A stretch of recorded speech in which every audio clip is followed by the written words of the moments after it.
Okey, Assalamualaikum, selamat sejahtera. Latihan 2.13 soalan pertama. Raja menunjukkan sebutir magnet bergerak di sepanjang lengkung Y sama dengan 1/8X kuasa 2. Pada titik A 42, kadar perubahan X ialah 3 unit. Cari kadar perubahan Y yang sepadan. Okey, cari kadar perubahan Y yang sepadan, kita nak tukarkan dalam simbol. Apa kita nak tulis? Kita cari apa sebenarnya? Alania cakap dia tulis dx per dt. Sabira jawab dy per dx. Okey.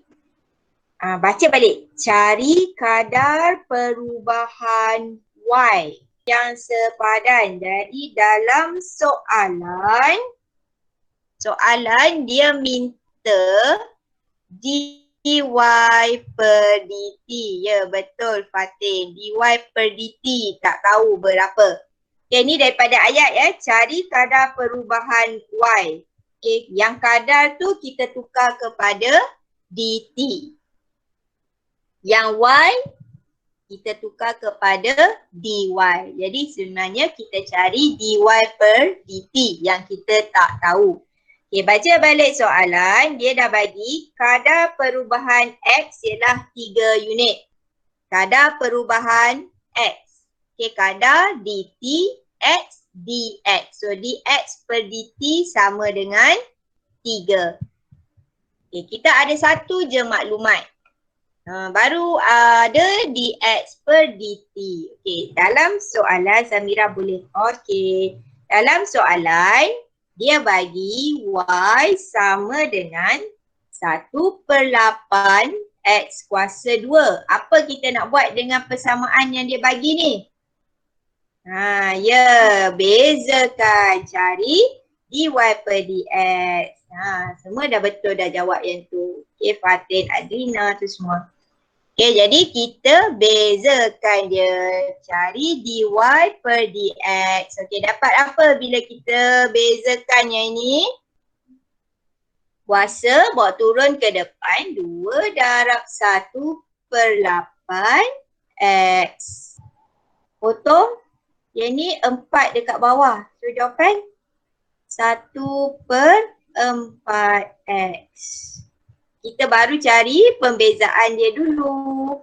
So dy per dx 1/4 X. Okey, dia bagi koordinat A 4, 2.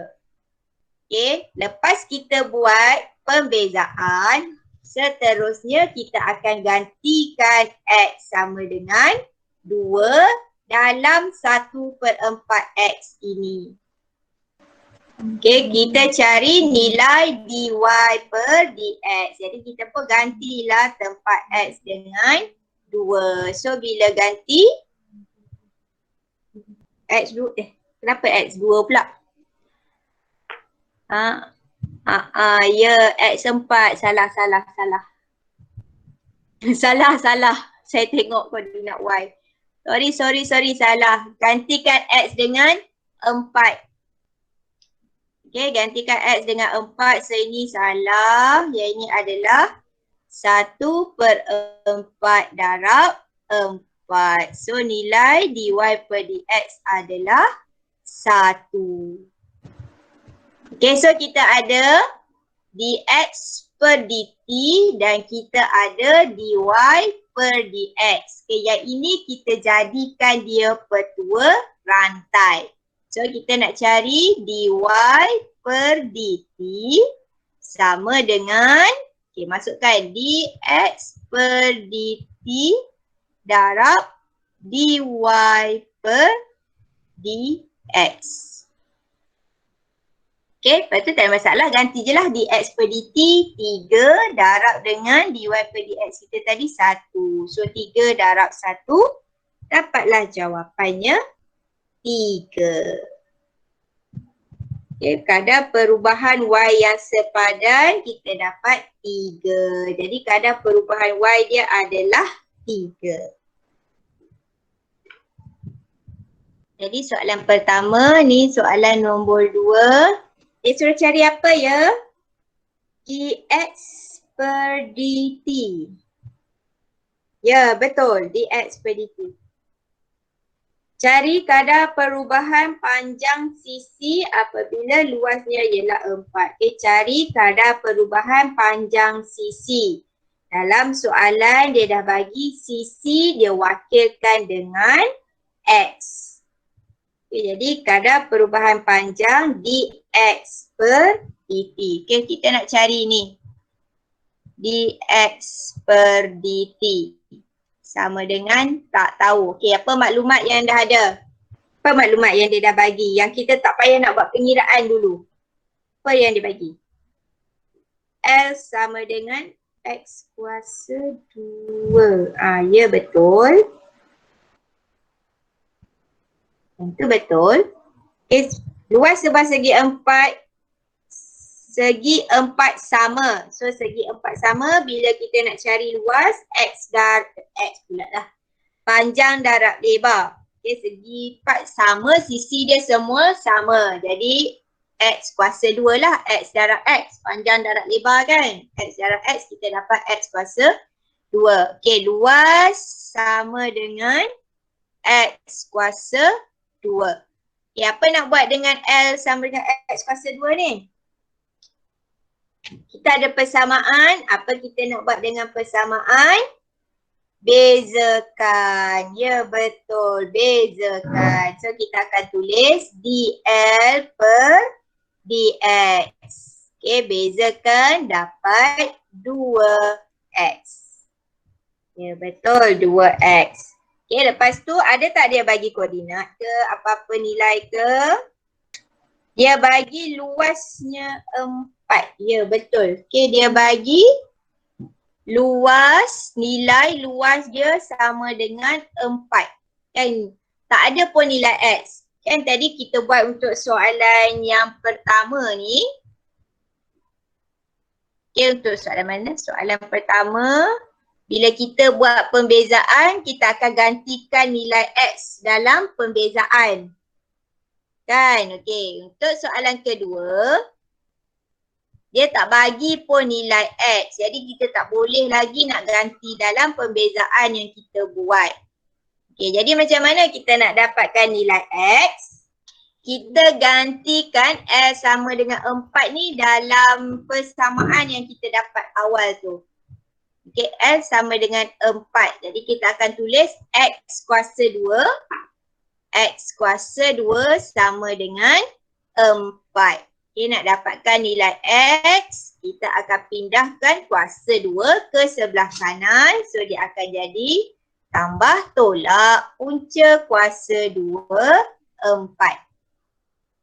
Okay, lepas tu selesaikanlah punca kuasa 2, 4. Kita akan dapat jawapan dia 2. So ini tambah tolak 2. X dia satu positif 2, satu lagi negatif 2. Okay, pada soalan dia adalah panjang sisi. Jadi kita tak akan ambil yang negatif. Okay, tengok balik pada soalan. Dia bagi luas segi 4 dengan panjang sisi. Jadi panjang sisi dia tak mungkin negatif. Jadi kita cuma ambil nilai X yang positif sahaja. Okay, dah ada nilai X, bolehlah ganti dalam pembezaan kita. Okay, bila X sama dengan 2, dl per dx sama dengan 2 darab 2 sama dengan 4. Okay, so kita baru ada satu ungkapan. Nak guna petua rantai dia mesti ada 2 ungkapan. Bagi satu ungkapan mana kita nak dapat? Ya, betul Zahira. Kan dia dah bagi dalam soalan. Luas segi 4 bertambah dengan kadar 8 cm kuasa 2 per saat. Okay, luas berkadar. So dl per dt sama dengan 8. Okay, so kita nak cari dx per dt. Dx per dt sama dengan yang kita dah ada dl per dt darab dl per dx. Yang ni kena tengok, kita nak cari dx per dt. Bawah mesti dt. Kita dah ada bawah dt. So ini betul. Tapi dx kita yang ni pun ada di bawah. Sepatutnya dx yang ini dia berada di atas. Okay, sepatutnya dx ni berada di atas. Jadi dl per dx ni kita akan songsangkan dia. Okay, kita akan songsangkan. So yang dl per dt tu tak ada masalah. Kita ambil dia nilai dia 8. dl per dt tadi 8 darab dengan dl per dx ni dia jadi 1 per 4. Ni kita akan dapat jawapan kita last ni dia adalah 2. Okay, kenapa kena songsangkan? Kita nak cari dx per dt. dx mesti berada di atas dan dt mesti berada di bawah. Kita tengok petua rantai kita. Okay, ini petua rantai. dt betul berada di bawah. So, dt betul berada di bawah. Sama dengan yang kita nak cari. Tapi bila kita tengok petua, kita tengok yang kedua ni, dx dia berada di bawah. Sepatutnya dx mesti ada di atas. So kita akan songsangkan. Bila kita songsangkan ni sepatutnya jadi macam ni kan. dx per dl.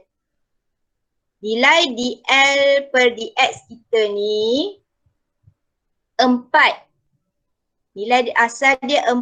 Bila kita songsangkan dia kena tulis dalam bentuk pecahan. 1 per 4. Boleh faham? Boleh. Okey, boleh. Alhamdulillah. Okey, awak kena tengok yang kita nak cari dengan petua rantai kita. Betul tak kedudukan dia? Kalau dah betul macam soalan pertama ni, dia dah betul kan? dy memang berada di atas, dt memang ada dekat bawah. Jadi kita tak payah nak songsangkan. Okay, tak payah nak songsangkan. Tapi untuk yang soalan kedua ni, kita nak cari dx per dt. dt tu betul ada dekat bawah. Tapi dx dia tak berada di atas. Jadi kita kena songsangkan yang mana tak ikut syarat yang kita nak cari tu. Okay, jadi bila kita songsangkan kita kena tulis 1 per apa. Okay, 1 per macam ini dl per dx asal kita 4 jadi 1 per 4. So selesaikan dapatlah jawapan dia 2. Okay, boleh? Okay, boleh dah faham. Faham. Okay, so nanti awak sambung jawab latihan. Okay, kita sambung bincang jawapan untuk latihan 2.13. Soalan yang ini latihan 2.13, soalan nombor 3.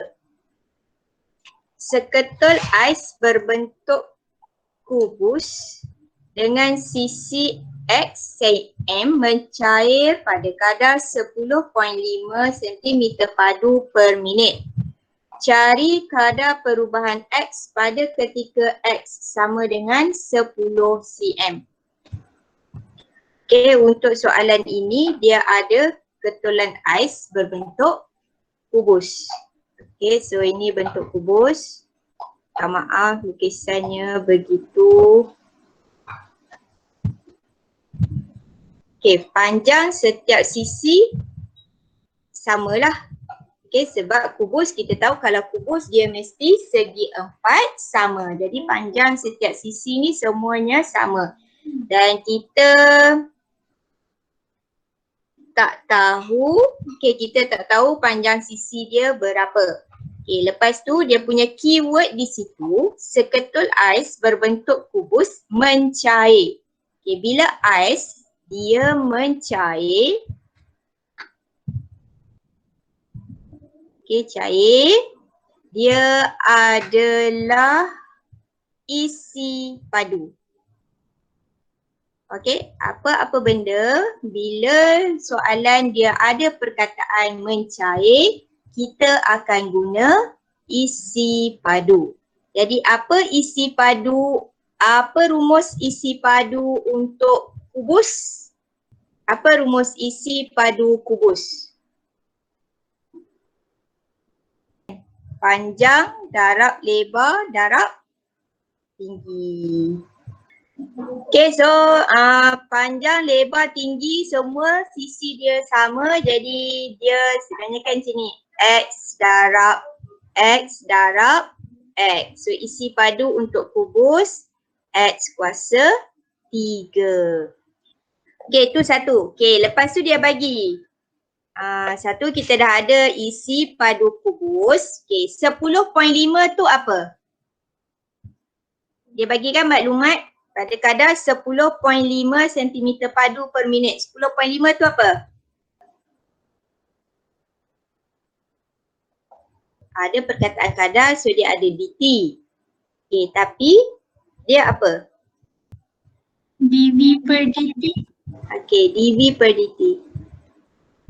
Tapi sebab tadi saya guna kat sini I kan untuk isi padu, so saya akan tulis di lah.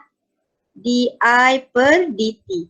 Okay, macam mana kita tahu kat sini di? Okay, bila awak baca balik ayat dia tu, awak tengok pada perkataan mencair. So bila mencair dia adalah isi padu. Jadi isi padu tu dia berkurang pada kadar 10.5. Jadi bila kita tulis dalam ayat matematik, so dia akan jadi di per dt sama dengan 10.5. Okay. Lagi apa? Dia suruh cari kadar perubahan X pada ketika X sama dengan 10. Okay, cari kadar perubahan X. So sebenarnya kita nak cari dx per dt. Okay, yang ini yang kita nak cari. Okay, kadar perubahan X. So kadar, bila kadar dia mesti dt. So dia ada X dekat situ jadi dx per dt. Okay, perubahan X dx. Kadar dt. Okay, so apa maklumat yang kita ada? Kita baru ada di per dt. Okay, untuk soalan ni kita akan guna petua rantai. Jadi satu lagi yang tak ada, kita kena dapatkan yang tak ada tu. Jadi apa yang kita nak guna? Kita akan guna isi padu kubus. Kita ada isi padu kubus X kuasa 3. Okay, jadi kita kena bezakan isi padu kubus. So di per dx sama dengan 3x kuasa 2. 3x kuasa 2. Okay, lepas dah buat pembezaan, buat apa? Gantikan X. Okay, betul. Gantikan X. X nilai berapa kita nak ganti? 10. Okay, 10. So X sama dengan 10, kita gantikan dalam di per dx ni. So ini kita sambung. Okay, kita sambung ke bawah. 3 darab 10 kuasa 2. Jawapan? 300. Okay, 300. Okay, lepas tu langkah seterusnya. Dah ada di per dx, nilai dia. Dah ada pun di per dt, cukup belum untuk kita jadikan dia petua rantai? Dah cukup belum maklumat? Petua rantai berapa pembezaan kita nak guna? 2. Okey, sekarang awak tengok dah ada 2 ke belum? Dah. Okey, dah ada 2 kan? Kita dah ada di per dt, kita dah ada di per dx. Jadi kita boleh terus dia masuk guna petua rantai untuk kita cari dx per dt. Jadi petua yang pertama kita ada di per dt darab dengan yang kedua kita ada di per dx. Okay, ada tak yang kena songsangkan? Ada. Yang mana kena songsangkan? di per dx. Ya, betul. Di per dx. Sebab kita nak dx ni mesti berada di sebelah atas. Jadi di per dt sama je nilai dia 10.5 ikut yang dia bagi dalam soalan ni. Darab dengan, okey, yang ini kita kena songsang kan. Jadi 1 per di per dx tadi kita dah dapat nilai dia 300. Jadi 1 per 300. Okey, tekan kalkulator, jawapannya 0.035. Ataupun kalau awak nak tulis dalam pecahan 7 per 200. Cikgu, Ya. bukan negatif ke? Oh ya, negatif. Mencair kan? Mencair. So jawapan negatif. Kat mana kita negatif? Kat atas yang ni. Okay, yang ni. Di per dt ni negatif. So yang ni negatif. So jawapan akhir negatif. Negatif. Okay, boleh faham? Faham. Faham? Faham. Okey, faham. Nombor 4.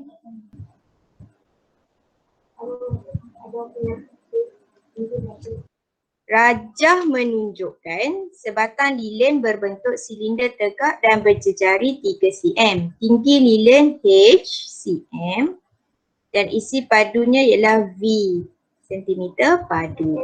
Lilin itu terbakar dalam keadaan tingginya menyusut pada kadar 0.6 cm per minit. Soalan A, ungkapkan V dalam sebutan H, dan soalan B, cari kadar perubahan isi padu lilin itu apabila tingginya ialah 8 cm. Okey, soalan nombor 4, dia ada satu silinder. Ini kerja silinder. Oh pula. Okey, satu silinder. Tinggi dia H. Okey, dan dia ada jejari. Okey, dekat sini 3. Dan isi padu untuk silinder ini adalah V. Okay, yang tu yang dia bagi maklumat dia. Okey. Dan dia bagi lagi maklumat 0.6. Okey, menyusut sebanyak 0.6. So menyusut ni dia berkurang. So dia ada negatif 0.6. Apa yang menyusut 0.6? Kat depan ni kita nak tulis apa?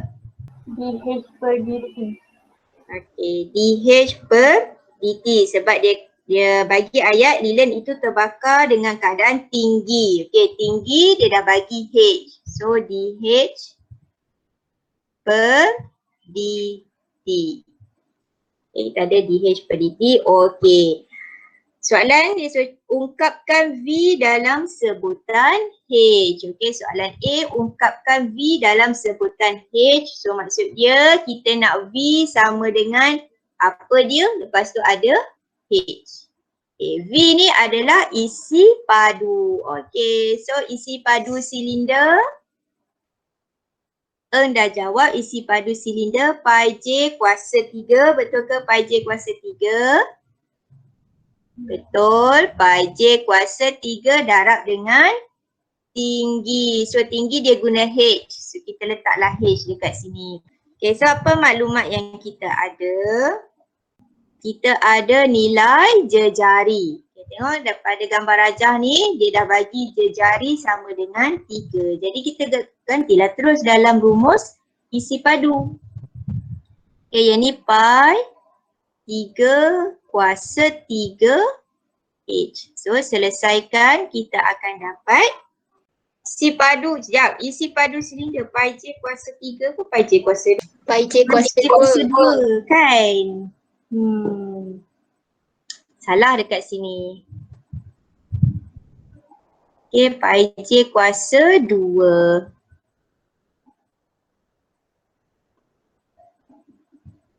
Awak kalau saya salah boleh tegur je terus. Okay, jangan diam je. Okay, pi J kuasa 2.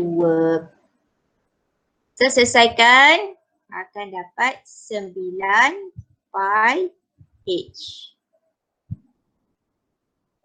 Okay, so kita dah menjawab soalan A. Sebab soalan A dia suruh ungkapkan V dalam sebutan H. Okay, inilah caranya. Okay, so soalan A kita dah jawab. Kita nak jawab soalan B. Cari kadar perubahan isi padu lilin apabila tinggi dia ialah 8. Okay, untuk soalan B. Wah, dia bagi dah tinggi. Sama dengan 8. Okay, tinggi ataupun H lah dekat sini. Okay, sebab tinggi dia guna H. Okay.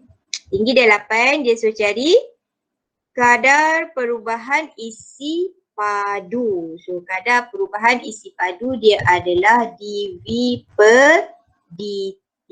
So, yang ini yang kita nak cari.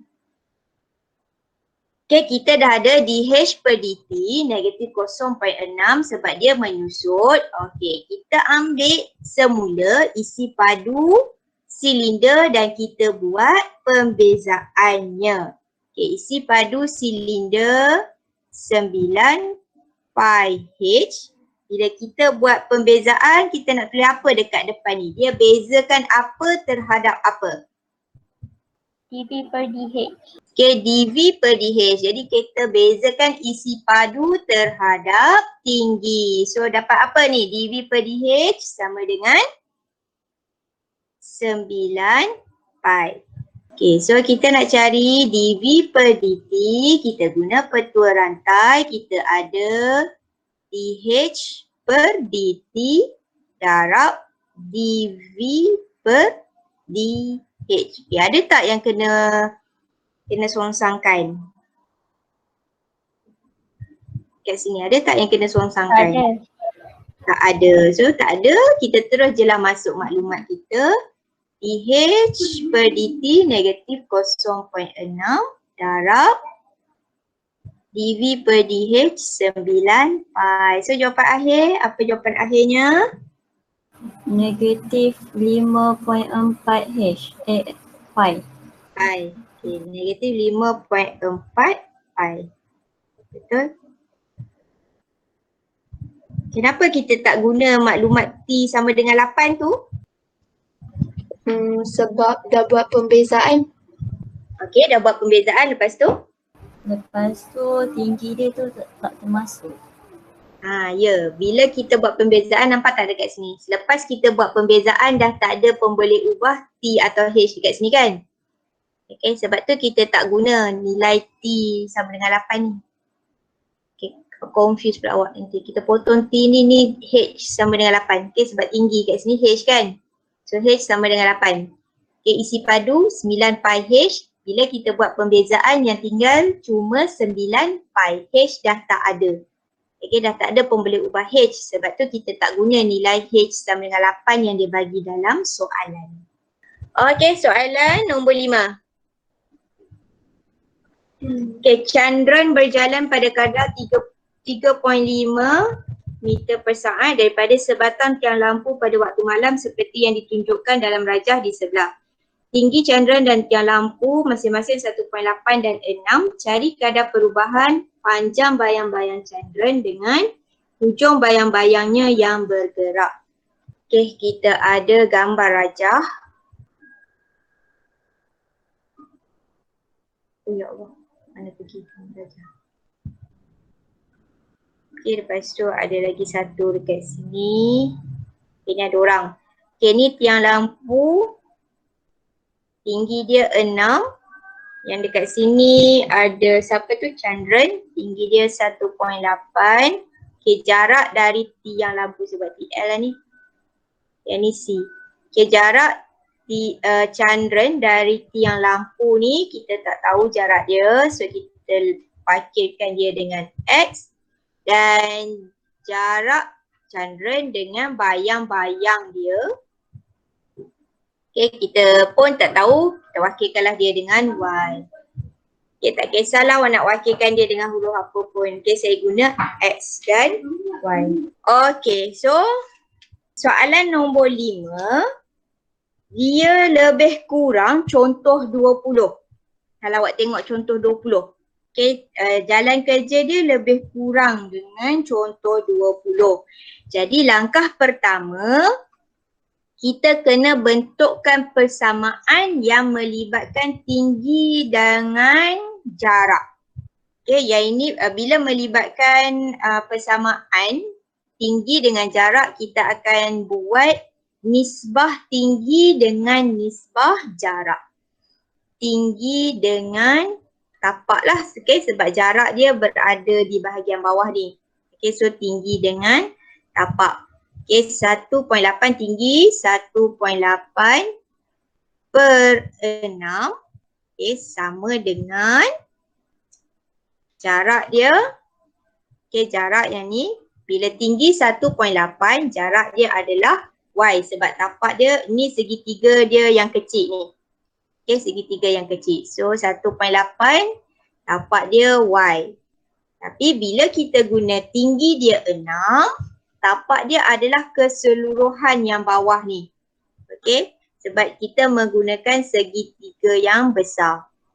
Okay, pada gambar rajah ni dia ada dua segitiga. Satu segitiga yang besar, okay, yang daripada tiang lampu sampai hujung bayang-bayang. Satu lagi segitiga yang kecil daripada candran sehingga bayang-bayang. Okay, jadi untuk yang kita guna tinggi sama dengan 6, tapak dia adalah X tambah Y. So dekat yang ni X tambah Y. Okay, bila kita dah buat dalam bentuk nisbah, kita nak tukar kepada persamaan, kita akan buat darab silang. 1.8 dia akan darab X tambah Y. Yang Y ni dia akan darab 6. Okay, jadi kita akan dapat 1.8X tambah 1.8Y sama dengan 6Y. Okay, selesaikan ni dapat berapa? 1.8X tambah 1.8Y. Kalau kita nak jawab soalan A, kalau tengok pada soalan A, dia suruh cari panjang bayang-bayang candran. Panjang bayang-bayang candran. So panjang bayang-bayang candran dia adalah Y. Jadi daripada persamaan ni, kita jadikan Y sebagai perkara rumus. Okay, Y sebagai perkara rumus. Okay, jadi kita letaklah Y ni di sebelah kiri. 1.8Y tolak 6Y sama dengan, okay, yang X ni kita pindah ke sebelah kanan.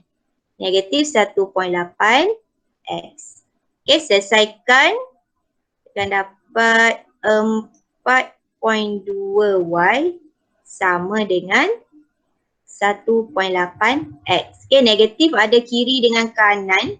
Ini bila 1.8Y tolak 6Y, kita akan dapat negatif 4.2Y. Okay, negatif ada sebelah kiri, negatif ada sebelah kanan, kita boleh hapuskan terus.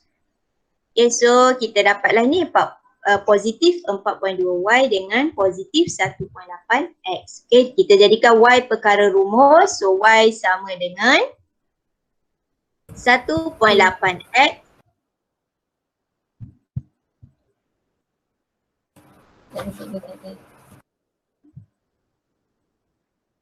Kita jadikan Y perkara rumus. Okay, kita nak Y dia sahaja. Jadi 4.2 ni kita pindah ke sebelah 1.8X per 4.2. So kita dah kecilkan lah sebab dia boleh dipermudahkan kat sini. Kita kecilkan, kita dapat 3/7X. Soalan A, cari kadar perubahan bayang candran. Bayang adalah Y. Kita nak cari dy per dt sama dengan berapa. Okay, ni untuk soalan A. Candran berjalan pada kadar 3.5. Okay, 3.5. 3.5 ni apa? Yang ni dia bagi dalam soalan. dx per dt. Ya, betul. Dx per dt. Macam mana tahu dia dx? Dia berjalan sepanjang X tu. Dia berjalan sepanjang X. Tapi nampak tak? Daripada sebatang tiang lampu. So, ini tiang lampu kan? Tiang lampu. Dia berjalan 3.5 pada kadar 3.5. Okey, sepanjang X tu dia berjalan, kadar dia adalah 3.5. Okey, yang Y ni adalah bayang-bayang dia. Okey, Y tu ada bayang-bayang. So bila Chandra dekat sini, dekat yang C ni, ini jarak dia dari tiang lampu untuk X, yang Y ni adalah bayang-bayang Chandra. Okay, so ini dx per dt. Okay, kita nak cari dy per dx, kita cuma ada dx per dt, yang kita tak ada yang dy ni. Okay, dy ni belum ada. Okay, tadi kan kita dah buat persamaan y sama dengan 3/7x. Okay, yang ini kita bezakan. So, bezakan dy per dx, awak dapat apa? 3/7. Ya, betul. 3/7. Okay, so kita dah ada dua kadar perubahan. Sekarang kita bolehlah cari dy per dt. Kita guna petua rantai dx per dt darab dy per dx. Okay, tengok y dah ada dekat atas, betul. D pun dah ada dekat bawah, betul dah. So kita tak perlu buat songsangan. Okay, tak perlu nak buat songsangan. So terus je tulis dx per dt 3.5 darab dy per dx 3/7. Jadi jawapan kita 1.5. Okey, soalan B, cari kadar perubahan hujung bayang-bayangnya yang bergerak. Kita nak cari keseluruhan ni lah. Okey, keseluruhan jarak dia. Jadi keseluruhan jarak X tambah Y. Okey, soalan B kita kena dapatkan jarak keseluruhan dia dulu. Okey, jarak keseluruhan kalau tengok pada gambar rajah X tambah Y. Okey. X lah, tetaplah X, dan Y ni kita dah ada nilai dia 3/7X. So kita guna 3/7X. Okay, kenapa kita guna 3/7X? Sebab kita nak ada cuma satu pemboleh ubah yang sama. Okay, satu je pemboleh ubah dan dia sama. Kalau X tambah Y kita tak boleh nak selesaikan sebab kita tak buat persamaan serentak. Okay, yang ni kita nak selesaikan secara terus. Jadi yang Y tadi kita dah cari dah, Y kita dapat 3/7X. Jadi kita gantikanlah tempat Y ni dengan 3/7X. Awak akan dapat 10/7X. So ini katalah jarak keseluruhan ni kita wakilkan dengan J. Ini jarak keseluruhan. Dalam soalan dia suruh cari kadar perubahan hujung bayang-bayang. So dj per dt. Yang ini kita nak cari. Okay, maklumat apa yang 3.5 tu tadi? Dx per dt ni pun kita akan guna lagi pada soalan B. Kita ada dx per dt, kita tak cukup lagi satu kan untuk jadikan dia petua rantai. Okay, kita ada ni, nampak tak J ni, J sama dengan 10/7X. Okay, yang ini kita bezakan dia. Okay, bezakan dj per dx. So kita akan dapat dekat sini 10/7. Jadi untuk dapatkan dj per dt sama dengan dx per dt darab dj per dx. Okay, so maklumat semua dah ada, 3.5 darab 10/7. Jadi jawapan dia dj per dt adalah 5. Okay, jawapan dia 5. Okay, ada nak tanya? Ada nak tanya ni soalan 2.13. Jadi kita dah bincang 5 soalannya. Terima kasih kerana sudi menonton video pengajaran saya. Semoga segala ilmu yang saya berikan memberi manfaat kepada anda semua. Terima kasih atas sokongan anda.